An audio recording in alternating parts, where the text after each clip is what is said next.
सलीम साहब, अभी जो ट्रॉफी का मसला है इंडिया बार बार ज़रा खबरों में आ जाता है। अब एक बार फिर से उनको याद आ रहा है, दूसरा ख़त लिखा उन्होंने और फिर मोहसिन नकवी की जानिब से भी बड़ा अच्छा जवाब दिया गया है, लेकिन आपको लगता है इसका मिडवे क्या हो सकता है?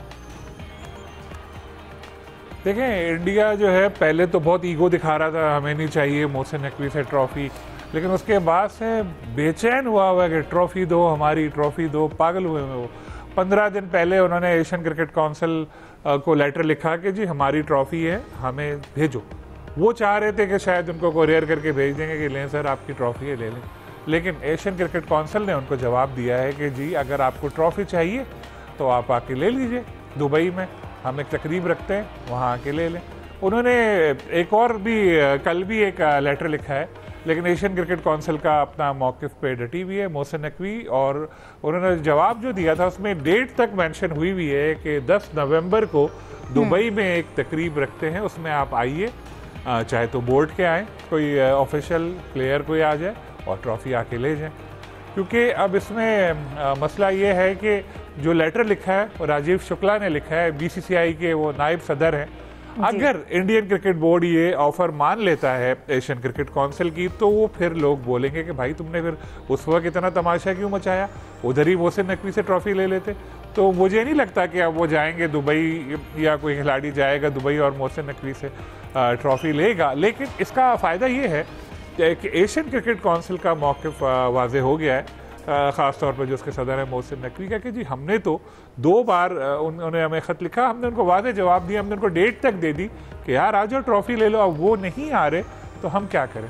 लेकिन मैं इतना बता दूं, बहुत ज़्यादा तिलमिलाया हुआ है इंडिया और उसका बस नहीं चल रहा कि किसी तरह ये ट्रॉफ़ी है उठा के ले जाएँ, इसको छुपा कर ले जाए कहीं। लेकिन अभी तो ये भी वो लोकेशन भी ढूंढ रहे कि रखी कहाँ पे ट्रॉफ़ी। जाहिद साहब, आपको क्या लगता है, यकीनन जो ACC के सदर की जानिब से भी मौक़िफ़ सामने आया है वो अच्छा है, लेकिन इंडिया आकर ट्रॉफ़ी नहीं लेना चाहता, तो ये जो इस वक्त ट्रॉफ़ी किसको मिलेगी, इसका ऊंट किस करवट बैठेगा? देखिए हिफ्ज़ा, इंडिया जो है ना कम से कम वो पिछले कदमों पे तो गया है ना, क्योंकि ऑस्ट्रेलिया की सीरीज़ से पहले भी आपको याद होगा उन्होंने ऐसे ही कुछ उनके प्लेयर्स ने भी मजाक उड़ा दिया, हाथ मिलाने वाली बात से लेके पूरा एशिया कप जो है किसी ना किसी इशू की वजह से मरकज़े निगाह रहा, गेम के साथ साथ जो ग्राउंड से बाहर थे या आउट ऑफ द फील्ड थे या क्रिकेट की सरगर्मियों से हटकर थे। अब ये जो ताज़ा हुआ था कि ट्रॉफ़ी नहीं लेनी, मैं समझता हूँ कि BCCI ने अब जो लेटर लिखा है, ऐसे तो हो नहीं सकता कि BCCI ने भी ये अज्यूम ना किया हो या ये ना समझाओ कि मोहसिन नकवी साहब तो यही जवाब देंगे, ये थोड़ी करेंगे कि उनको बाई डाक भेज देंगे या किसी के हाथ भेज देंगे। तो ऐसा ही कोई तरीका होना था, और ज़हनी तौर पर इंडिया यकीनन तैयार होगा, उन्होंने किसी मकसद के लिए शायद ये किया हो, लेकिन इधर इनका मौक़िफ़ भी बिल्कुल दुरुस्त है जो उस दिन किया था, जो आपने खुद कहा है कि ये कैसे पॉसिबल हो सकता है कि जो ट्रॉफ़ी देनी थी तो फिर क्या ड्रामा रचाने की क्या ज़रूरत थी इतना अर्सा। ट्रॉफ़ी कोई प्लेयर को साथ लें, आप ट्रॉफ़ी ले लें।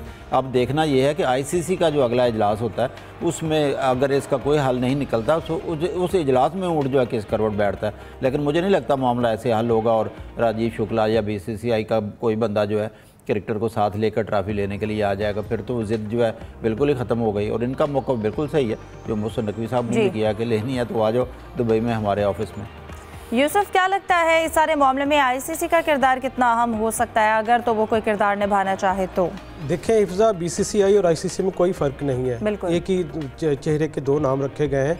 और जहाँ तक जिक्र किया ICC जो एशिया कप की ट्रॉफ़ी के हवाले से, तो अब इंडिया के ना पाकिस्तान के साथ अच्छे ताल्लुकात हैं ना चाइना से, वरना हम कह देते ठीक है चाइना से आप ट्रॉफ़ी मंगवा कर उसको होम डिलीवरी कर लें, उनके पास वो भी ऑप्शन नहीं बचा, तो अब उनको बैकफुट पर आना पड़ा है। तो अब अगर आपने ट्रॉफी लेनी है तो फिर आपने इनकार उस वक्त क्यों किया था? जगह आपकी, और अगर हमने ऐसे ही देनी होती तो हम पहले ही पहुंचा देते। जी बिल्कुल ऐसा ही है कि अब इनको थोड़ा शायद अक्ल आना शुरू हो गई है कि मामला ऐसे नहीं चलेंगे। उन्होंने, आपको याद है कि ACC के जो सदर हैं मोहसिन नकवी के ख़िलाफ़ तहरीक एतमाद लाने के हवाले से भी उन्होंने पूरी कोशिश की हैं, वहाँ पर भी उनकी दाल नहीं गली। तो अब दोबारा उनको मेरे ख्याल में पीछे आना पड़ेगा, अपनी जो गलतियाँ उनको सुधारना पड़ेगा कि चलें माजी में जो हमसे गलतियाँ हुई हम उनकी माफ़ी मांगते हैं, भाई हमें माफ़ कर दो, और जो असूल और ज़वाबत के तहत चीज़ें हो रही उस पर अपने सामने आ जाओ। क्रिकेट असूल और कवानीन का खेल है, अगर आप असूलों की पासदारी नहीं करेंगे, रवायत की पासदारी नहीं करेंगे तो फिर आपके पल्ले कुछ नहीं बचता। और इसलिए फातह होने के बावजूद उनको ट्रॉफ़ी नहीं मिली, इनमें उनका अपना कसूर, इसमें ACC के सदर या किसी और का कसूर नहीं। उनकी ये जो एक अना थी कि हम ट्रॉफ़ी नहीं लेंगे, इसकी वजह से आज उनको ये दिन देखना पड़ रहे हैं। उनको दोबारा 2 खत भी लिखे उन्होंने कि हमें ट्रॉफी दे, और ट्रॉफी का और यूसुफ हमने देखा है BCCI किसी भी रूल को फॉलो करती नजर नहीं आई है, ना आज ना इससे पहले। उनकी जीत का जश्न भी नहीं मनाया गया और ट्रॉफी का इशू जो है वो उठ गया था। प्रोग्राम में बात करेंगे मजीद, एक ब्रेक के बाद हमारे साथ।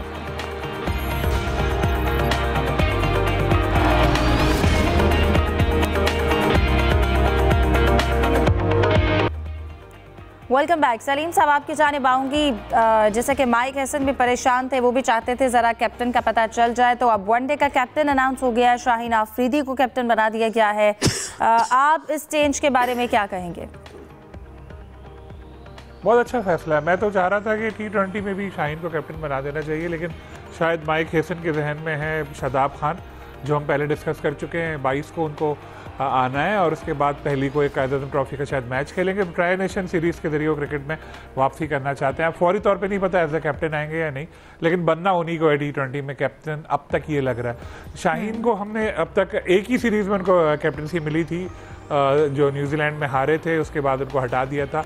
अब उनका as a captain come back हुआ है। उनका पैमाना जो हम बनाते हैं वो बनाते हैं उसको PSL को, तो उनकी क़यादत में उनकी टीम ने कई टाइटल्स जीते हैं और बड़ा ज़बरदस्त तरीके से हमने देखा नज़र आया। वो चाहे वो बॉलिंग हो, बैटिंग में भी उन्होंने ज़िम्मेदारी ली, खुद आए, टीम मैन हैं, साथ ही प्लेयर्स के साथ ताल्लुकात भी अच्छे हैं। तो अच्छा एक फ़ैसला है। आई होप कि वो कामयाब साबित होंगे, लेकिन PCB को चाहिए कि 1 साल के लिए तकर्रुर करे, जहाँ पे जो कैप्टन है अगर उसको रखना है, 3 अलग रखना है, क्योंकि हम देख रहे हैं टेस्ट में शान भी अच्छा तरह से परफॉर्म करते चले आ रहे। तीनों में अगर अलग अलग कैप्टन रखने हैं तो 1-1 साल के लिए तो आप बनाएं। उससे ये होगा कि एक क्लैरिटी होगी और प्लेयर अपनी टीम भी बना सकेगा, दूसरे प्लेयर्स को भी पता होगा कि यार ये 1 साल के लिए आया है। क्योंकि जितना मैंने जो प्रेस रिलीज कल देखी थी उसमें ये लिखा था कि साउथ अफ्रीका के खिलाफ सीरीज़ के लिए शाहीन आफरीदी को कैप्टन बनाया गया है। तो ये तो बस 3 मैच होने, उसके बाद श्रीलंका से मैच होने, यानी अभी इन 3 मैच के बाद फैसला होगा श्रीलंका के खिलाफ वो होंगे या नहीं होंगे, फिर आगे होगा। तो इससे अच्छा ये तवील मुद्दती कैप्टन होना चाहिए, ये बहुत ज़रूरी एक फ़ैसला है। और रिजवान को उन्होंने रिप्लेस किया है और मुझे लगता है शायद टीम में भी रिजवान अब बरकरार नहीं रह सके और एक चेंज आया है तो बिल्कुल उसको आने देना चाहिए। शाहीन आफरीदी भी कोई साउथ अफ्रीका से आके कप्तानी नहीं कर रहा, वो भी पाकिस्तान के ही प्लेयर है, रिजवान भी पाकिस्तान के प्लेयर है, तो चेंज होती रहती है इस तरह के। आई होप कि ये फैसला अच्छा साबित होगा पाकिस्तान क्रिकेट। जाहिद साहब, आपको क्या लगता है इस फैसले की कितनी ज़रूरत थी? फिर इससे ड्रेसिंग रूम पर क्या असरात होंगे? शाहीन आफरीदी को कितना सक्सेसफुल कैप्टन देख रहे हैं? 2023 से लेकर अब तक म्यूजिकल गेम चल रही है कप्तानों की। 4 या 5 प्लेयर्स को कभी एक को उतार दिया, कभी एक को बना दिया। आपको याद होगा जब मोहसिन नकवी साहब आए थे तो उस वक्त जो है शाहीन अफरीदी कैप्टन थे T20 के न्यूजीलैंड की सीरीज़ में। आते ही उन्होंने उनको उतारा, बाबर आजम को वापस ले आए और फिर उस वक्त से हम देख रहे हैं कभी कोई कप्तान बन जाता है, कभी कोई बाहर हो जाता है। और इस तरह से मेरा ख्याल है अगर लंबे अरसे के लिए बनाएंगे, क्योंकि बाकी मुल्कों में कप्तान बनाया जाता है, इसके लिए टाइम चाहिए, 1.5-2 साल 2.5 साल किसी को रखेंगे वो हारे या जीते। लेकिन पाकिस्तान में सीरीज़ टू सीरीज़ और मैच टू मैच गालबन कप्तान का पैमाना बनाया जाता है। ज़ाहिर है हम भी बेसब्रे लोग हैं, हम तनकीद भी शुरू कर देते हैं। ये वही रिजवान है जिसने ऑस्ट्रेलिया के ख़िलाफ़ सीरीज़ जीती, जो बड़े बड़े कप्तान नहीं जीत सके। मुझे आज भी वसीम अकरम का बयान याद है, जो ये कहते थे कि ऑस्ट्रेलिया में एक भी मैच जीत जाएंगे तो बड़ा कमाल होगा, और फिर साउथ अफ्रीका में भी सीरीज़ जीती। उसके बाद 2 सीरीज़ बहुत गंदी गई, रिजवान की चैम्पियन ट्रॉफी और वेस्ट इंडीज़।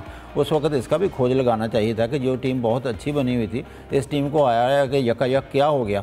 तो मुझे तो यूँ लगता है बहरहाल के बाबर आजम और रिजवान को हमने खुद ज़ाया किया, बहुत ज़्यादा तनकीद भी उन दोनों पर की गई और बार बार कप्तान भी चेंज किए गए। ऐसा करना नहीं चाहिए। हमारी ख्वाहिश शाहीन अफरीदी के साथ है, बहुत अच्छे कप्तान हैं, बहुत अच्छे इंसान भी होंगे यकीनी तौर पे, और क्योंकि फ़ाइटिंग भी हैं, आप रिदम में भी दिखाई देते हैं। लेकिन हमारे यहाँ एक ट्रेजेडी और भी है